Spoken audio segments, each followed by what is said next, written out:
Hi hello friends, তোমরা কেমন আছো? আশা করি সবাই ভালো আছো, সুস্থ আছো। আর আমিও চলে আসলাম তোমাদের সামনে একটা ছোট্ট মিনি ব্লগ নিয়ে।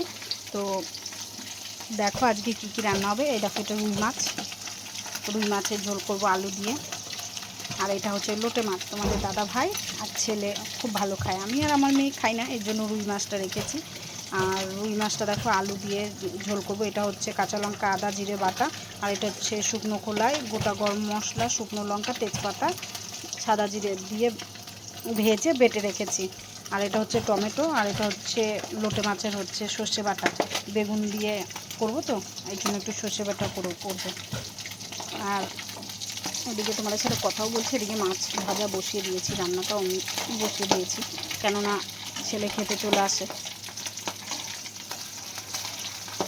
মেয়েকেও আজকে স্কুলে দিয়ে আসা হলো না, আমি আজকে একটু লেট হয়ে গেছে, এই জন্য দিয়ে আসতে পারলাম না স্কুলে। মাছগুলো আজকে জানি না কেন ফুটছে প্রচণ্ড। তো তোমাদের কার কী মাছ খেতে ভালো লাগে অবশ্যই বলবে, কে কে লোটে মাছ খাও অবশ্যই কিন্তু কমেন্টে জানাবে। আমি তো লোটে মাছ একদমই খাই না, আমার আগাগোড়ায় আমি লোটে মাছটা আমি এখনও মানে কোনো দিন খেয়ে দেখিনি, আমার বাবাও কোনো দিন খায়নি। আমার বাবা তো বলে মাগনা দিলেও খাই না। তো এখানেই শেষ করছি আমার মিনি ব্লগটা। তোমরা সবাই ভালো থেকো।